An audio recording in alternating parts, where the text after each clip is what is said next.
SM news के सभी दर्शकों को मेरा नमस्कार, जय भीम, आदाब, सत श्री अकाल। मैं वीरेंद्र सिंह आप सभी का स्वागत करता हूं एसएम न्यूज़ द्वारा चलाई जा रही सीरीज़ कहीं हम भूल न जाएं।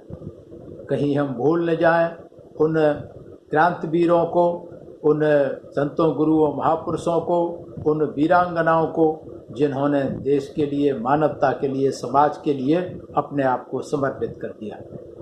आज हम बात करेंगे भारत के एक ऐसे सुल्तान की जो न केवल योग्य शासक, योग्य योद्धा, बल्कि बहुत बड़े विद्वान भी थे, जिनको दुनिया का पहला मिसाइल मैन माना जाता है।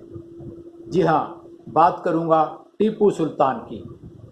टीपू सुल्तान का जन्म 20 नवंबर 1750 में कर्नाटक के देवनाहल्ली में,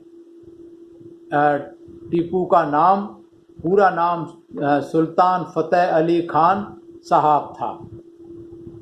आपके पिता हैदर अली और माता फखरुन्निसा थी। हैदर अली मैसूर साम्राज्य में मामूली से एक सैनिक थे, लेकिन अपनी ताकत के बल पर वो 1761 में मैसूर के शासक बने थे। और उनकी वीरता, टीपू सुल्तान की वीरता इससे इतने प्रभावित थे हैदर अली कि उन्होंने उन्हें शेरे मैसूर के खिताब से नवाजा था। अंग्रेज़ों से मुकाबला करते हुए, श्रीरंगपट्टन की रक्षा करते हुए टीपू सुल्तान 4 मई 1799 को देश के लिए शहीद हो गए, अंग्रेज़ों से लड़ते हुए। जानेंगे हम टीपू सुल्तान के बारे में और बहुत सारी बातें, क्योंकि पिछले काफ़ी दिनों से टीपू सुल्तान को एक विवाद का विषय बनाया हुआ है, तो इसलिए हम विस्तार से चर्चा करेंगे टीपू सुल्तान के बारे में। टीपू सुल्तान को दुनिया का पहला मिसाइल मैन माना जाता है और बीबीसी की एक खबर के मुताबिक लंदन के मशहूर साइंस म्यूजियम में टीपू सुल्तान के रॉकेट रखे हुए हैं। इन रॉकेटों को 18वीं शताब्दी में अंग्रेज अपने साथ ले गए थे जब भारत छोड़ के गए थे। टीपू सुल्तान द्वारा कई युद्धों में हारने के बाद मराठों एवं निजामों ने अंग्रेजों से संधि कर ली थी। टीपू सुल्तान बहादुर था, अंग्रेजों से लड़ाई हुई, जब अंग्रेज हार गए तो फिर अंग्रेजों ने निजाम, हैदराबाद और जो मराठा थे महाराष्ट्र के, उनसे संधि कर ली। जब उनसे संधि कर ली तो फिर ऐसी स्थिति में टीपू ने भी अंग्रेजों से संधि का प्रस्ताव दिया। हालांकि अंग्रेज बहुत भयभीत रहते थे टीपू सुल्तान से। टीपू सुल्तान बहुत बहादुर था, अभी आगे बताएंगे। तो जब अंग्रेज़ों को टीपू सुल्तान के बारे में उनकी वो हुआ, एहसास हुआ उसकी शक्ति का, तो अंग्रेज खुद भी चाहते थे टीपू सुल्तान से संधि करना। तो इस तरीके से दोनों पक्षों में वार्ता हुई और मार्च 1784 को एक संधि हुई जिसे मंगलोर संधि के नाम से जाना जाता है। टीपू सुल्तान 18वीं शताब्दी के अंतिम चरण में हैदर अली का देहावसान जब हो गया तो टीपू सुल्तान का राज्याभिषेक मैसूर की एक बहुत प्रमुख घटना थी। टीपू सुल्तान के आगमन के साथ ही अंग्रेजों की जो साम्राज्यवादी नीति थी उसको जबरदस्त आघात पहुंचा था, क्योंकि जहां एक और ईस्ट इंडिया कंपनी अपने ब्रिटिश साम्राज्य को बढ़ाने के लिए प्रयत्नशील थी, तो वहीं दूसरी ओर टीपू सुल्तान अपनी वीरता एवं कूटनीतिज्ञता के बल पर मैसूर की रक्षा के लिए दृढ़ संकल्प थे। वस्तुतः 18वीं शताब्दी के उत्तरार्ध में टीपू एक ऐसा महान शासक था जिसने अंग्रेजों को भारत से निकालने का प्रयत्न किया था। अपने पिता हैदर अली के पश्चात 1782 में टीपू मैसूर की गद्दी पर बैठा था और अपने पिता की तरह वह भी अत्यधिक महत्वाकांक्षी, कुशल सेनापति और चतुर कूटनीतिज्ञ थे। यही कारण था कि वह हमेशा अपने पिताजी की तरह पिताजी की पराजय का बदला अंग्रेजों से लेना चाहते थे। अंग्रेज टीपू सुल्तान से काफ़ी भयभीत रहते थे। टीपू सुल्तान की आकृति में अंग्रेजों को नेपोलियन की तस्वीर दिखाई देती थी। यहाँ इस हद तक अंग्रेजों में टीपू का डर बैठा हुआ था।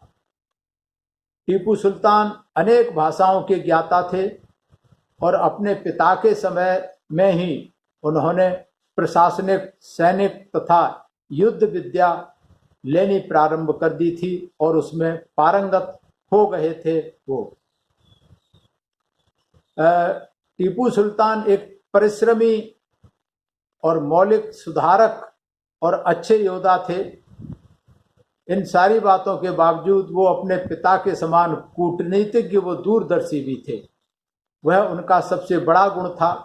टीपू का नाम उर्दू पत्रकारिता के रूप में भी अग्रणी उर्दू पत्रकारिता के रूप में याद किया जाता रहेगा, क्योंकि उनकी सेना का साप्ताहिक बुलेटिन उर्दू में था। यह सामान्य धारणा थी कि जामे जहानुमा 1823 में स्थापित पहला उर्दू अखबार था। वह गुलामी को खत्म करने वाला पहला शासक था। टीपू सुल्तान अंग्रेजों की जो गुलामी थी उसको खत्म करने वाला शासक था। कुछ मौलवियों ने टीपू सुल्तान का सामंतवाद के प्रति अलग दृष्टिकोण था। उस समय अंग्रेजों के टाइम पे खासकर सामंतशाही प्रथा बहुत जोरों पर थी। बहुत अन्याय अत्याचार सामंत लोग किसानों पर और जनता पर किया करते थे। तो टीपू सुल्तान का नज़रिया उसके बिल्कुल अलग था। उन्होंने इसे एक बार में समाप्त कर दिया। जो सामंतशाही जमींदारी प्रथा अंग्रेजों ने बनाई थी उसको समाप्त कर दिया और नतीजा ये हुआ कि आज भी कर्नाटक के किसान विशेष रूप से मैसूर क्षेत्र में उत्तरी भारत के किसानों से एकदम अलग हैं। जमीन के मालिक हैं, कर्नाटक के किसान भूमि के मालिक हैं और उनके बेटे बेटियों ने शिक्षा में अच्छा काम किया है।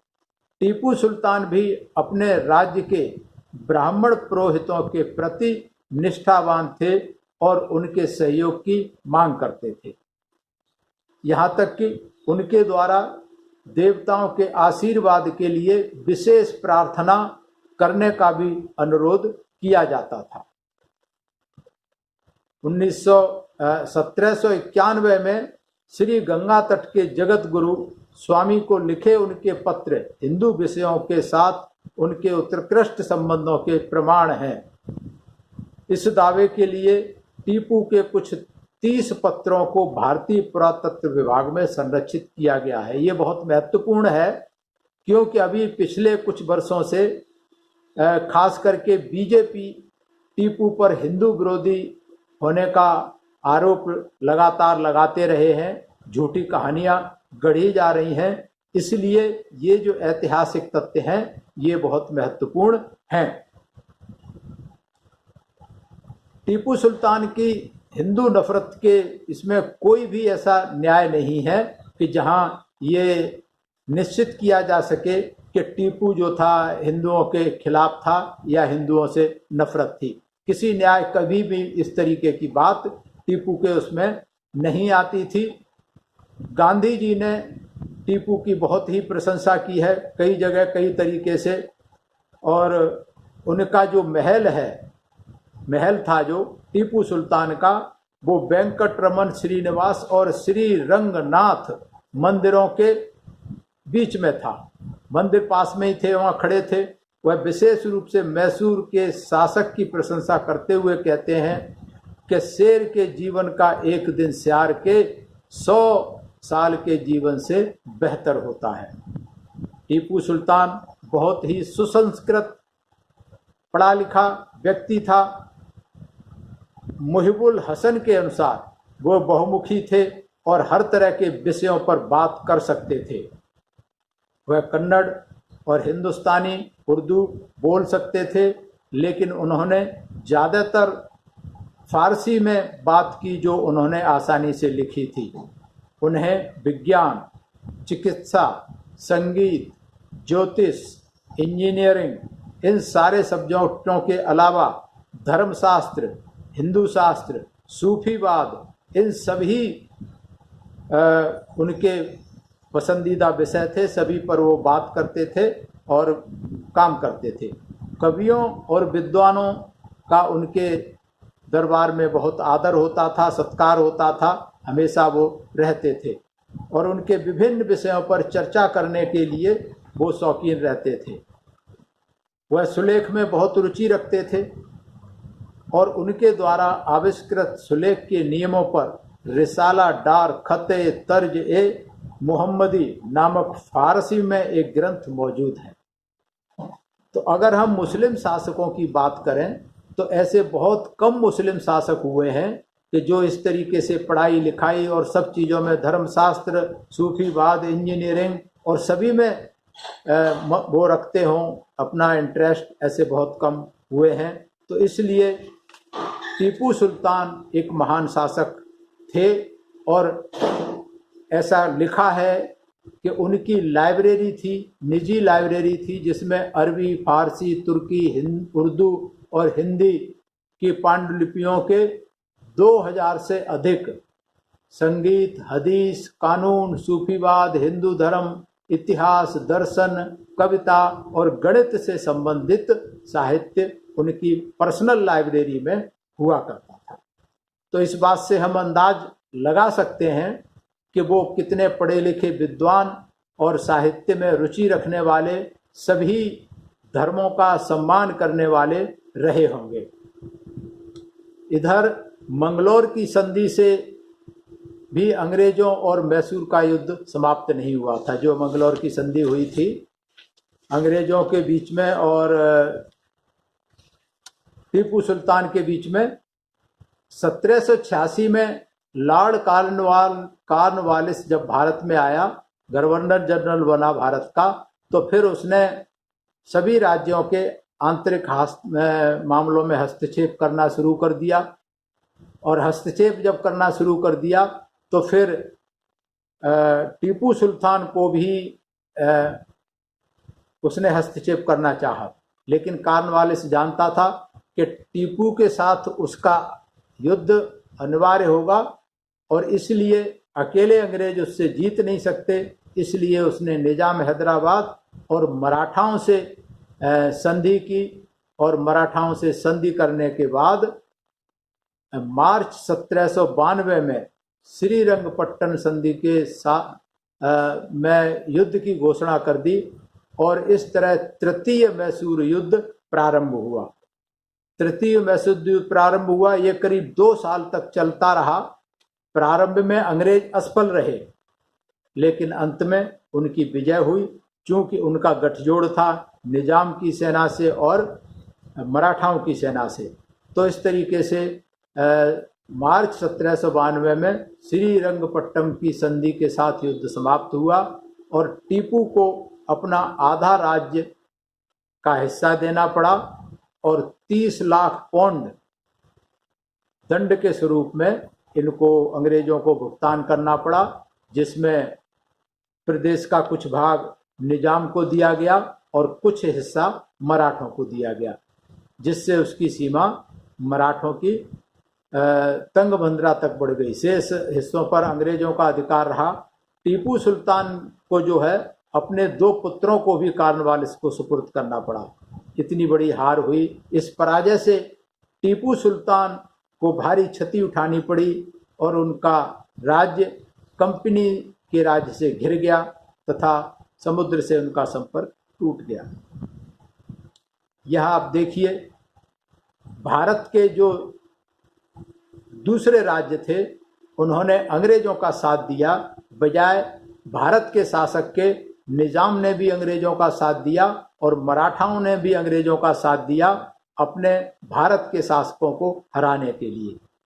ये बड़ी भारी विडंबना रही है हमारे भारत के राजे रजवाड़ों की कि जिन्होंने हमेशा अंग्रेजों का साथ दिया और इसी कारण अंग्रेज पूरे देश पर राज कर पाए कि एक राज्य ने हमेशा दूसरे के खिलाफ अंग्रेजों का साथ दिया।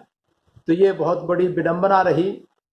इस तरीके से टीपू सुल्तान की स्थिति बहुत कमज़ोर हो गई। जब स्थिति कमज़ोर हो गई तो फिर टीपू सुल्तान को जो रंगापट्टी की संधि हुई वो बहुत अपमानजनक लगी थी, काफ़ी उससे दुखी थे और उसे बदनामी से वो अंग्रेज़ों से बदला लेना चाहते थे, अंग्रेज़ों को पराजित करना चाहते थे। एक मौका भी मिला जब समय इंग्लैंड और फ्रांस में युद्ध चल रहा था, तो उस वक़्त टीपू सुल्तान ने अंतर्राष्ट्रीय स्तर पर दूसरे राजनयिकों से संपर्क किया, जहां फ्रांस से उनका संपर्क हुआ। फ्रांस के कुछ अंग्रेज अफसरों ने साथ दिया और फ्रांसीसियों ने अप्रैल 1798 में अंग्रेज़ों के विरुद्ध टीपू की मदद की।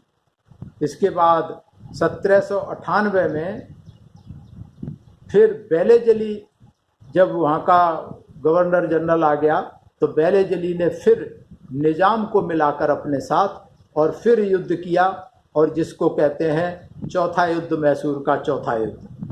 मैसूर का चौथा युद्ध पर जब आक्रमण कर दिया मैसूर पर बेलेजली ने निज़ाम के साथ में, तो उस समय टीपू सुल्तान की स्थिति बहुत कमज़ोर थी, लेकिन फिर भी टीपू सुल्तान ने अपने आप का आत्मसमर्पण नहीं किया, सरेंडर नहीं किया और युद्ध में लड़ते लड़ते अंग्रेज़ों के साथ में रंगपट्टे में जो है देश के लिए शहीद हो गए।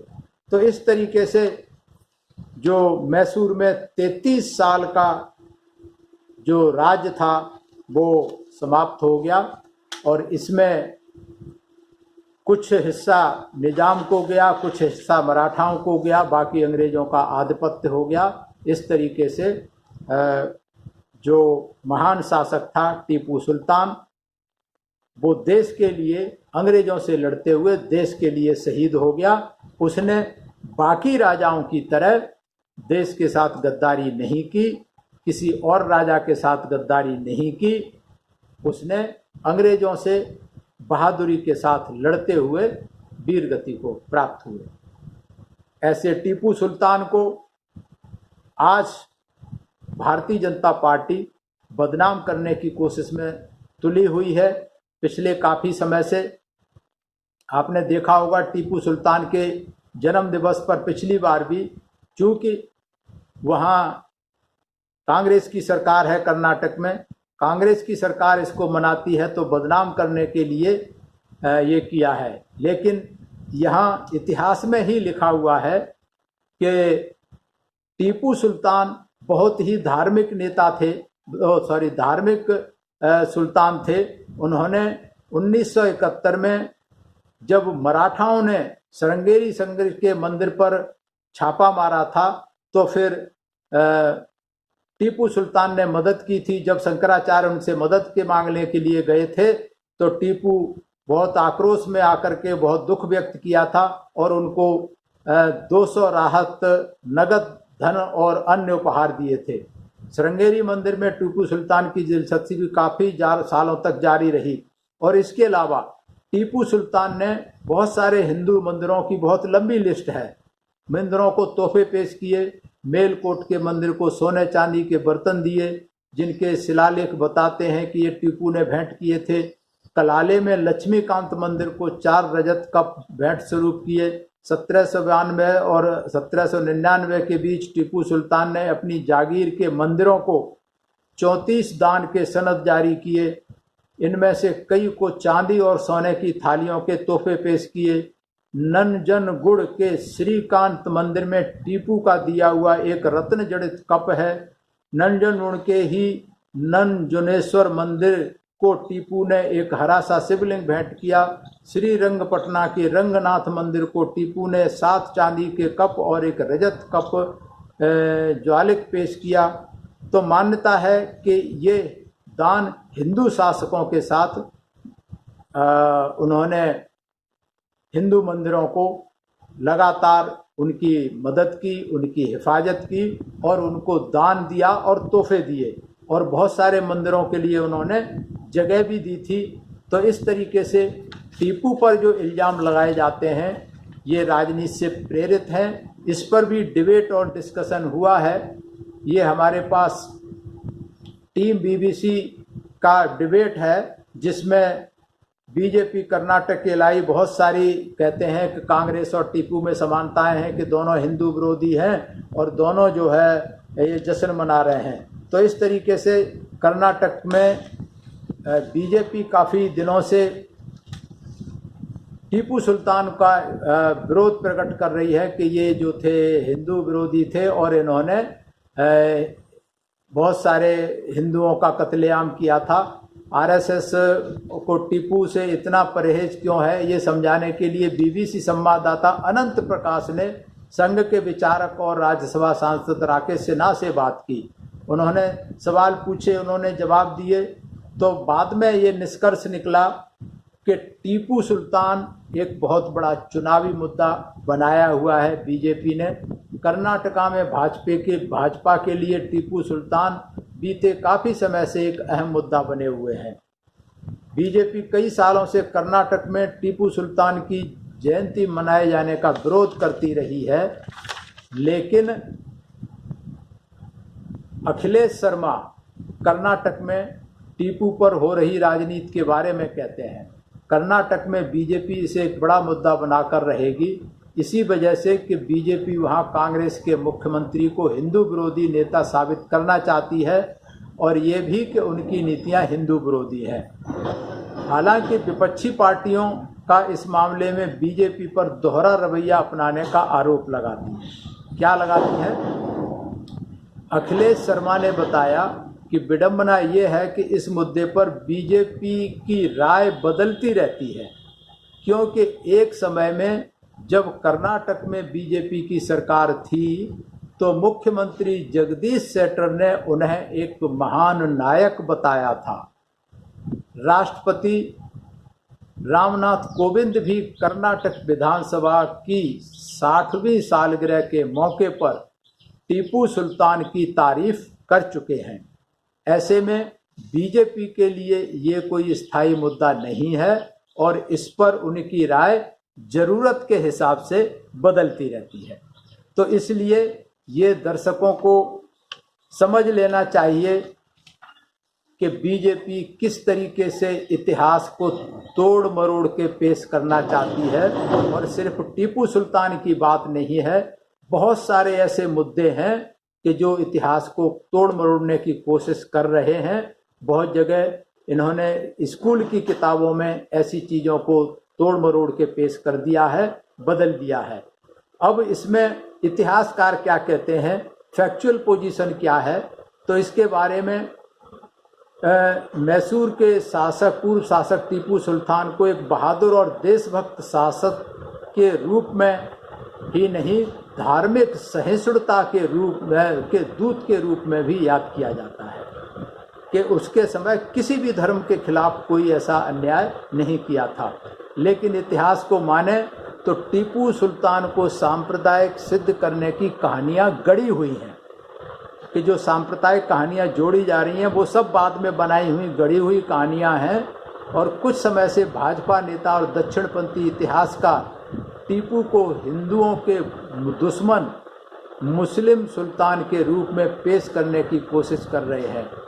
टीपू को हिंदुओं का सफाया करने वाला शासक बताया जा रहा है, मगर टीपू से जुड़े दस्तावेज की छानबीन करने वाले इतिहासकार टीसी गौड़ा वरिष्ठ पत्रकार इमरान कुरैशी को बताते हैं कि टीपू के सांप्रदायिक होने की कहानी गढ़ी गई है।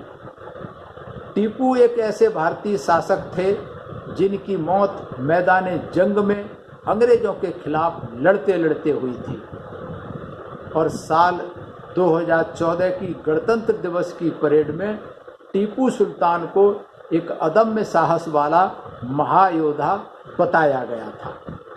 तो इसलिए दर्शकों को ये जानना बहुत ज़रूरी है, खास करके बहुजन समाज के लोगों को, अनुसूचित जाति जनजाति पिछड़े और मुस्लिम समाज के लोगों को ये जानना बहुत ज़रूरी है कि किस तरीके से इतिहास के साथ छेड़छाड़ की जा रही है, तोड़फोड़ की जा रही है।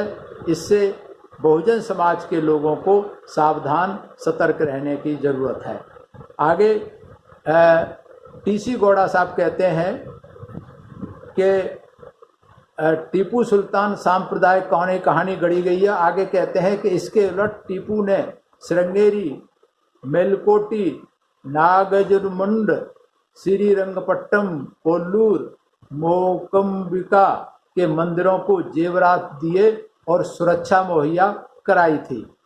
तो कहते हैं ये सभी कुछ सरकारी दस्तावेजों में मौजूद है। हालांकि कोडगू पर बाद में किसी दूसरे राजा ने भी शासन किया, जिसके शासनकाल के दौरान महिलाओं का बलात्कार हुआ। ये लोग इन सब के बारे में कुछ बात नहीं करते, जहां एक्चुअल हुआ उसके बारे में कोई बात नहीं करते। इसलिए टीपू के सबसे बड़े दुश्मनों से एक हैदराबाद के निज़ाम थे। इस मामले को एक सांप्रदायिक रंग देना गलत है। सच तो यह है कि श्रृंगेरी मठ में लूटपाट मराठों ने की थी और टीपू ने उसकी हिफाजत की थी। तो इस तरीके से अगर ये कहा जाए कि टीपू के साम्राज्य में हिंदू बहुमत में थे, टीपू के साम्राज्य में हिंदू बहुमत में थे और टीपू सुल्तान धार्मिक सहिष्णुता और आज़ाद ख्यालों के लिए जाने जाते हैं, जिन्होंने श्रीरंगपट्टन, मैसूर और अपने राज्य के कई स्थानों में कई बड़े मंदिर बनवाए और मंदिरों के लिए जमीन दी। तो ये सब कुछ इतिहास में लिखा हुआ है, लेकिन इसके बावजूद भी कुछ असामाजिक तत्व इतिहास में तोड़फोड़ करके, इतिहास में बदलाव करके इन सुल्तानों को बदनाम करने की कोशिश कर रहे हैं। तो बहुजन समाज के लोगों को, सभी बुद्धिजीवी, इस देश के बुद्धिजीवी और इतिहासकारों को सजग रहने की ज़रूरत है और इसके विरोध में आवाज़ उठाने की ज़रूरत है। मैं नमन करता हूँ ऐसे महान टीपू सुल्तान को, जिन्होंने देश के खातिर, देश की आज़ादी के लिए अपने घुटने नहीं टेके, आत्मसमर्पण नहीं किया, खुशी खुशी लड़ते लड़ते शहीद हो गए। मैं नमन करता हूँ टीपू सुल्तान को। मैं धन्यवाद देता हूँ, आभार प्रकट करता हूँ एसएम न्यूज़ का, जिन्होंने ये सीरीज़ चलाई। मैं धन्यवाद करता हूँ सभी दर्शकों का जो इस सीरीज़ को लाइक कर रहे हैं, पसंद कर रहे हैं और कमेंट्स के द्वारा हम लोगों का मार्गदर्शन कर रहे हैं।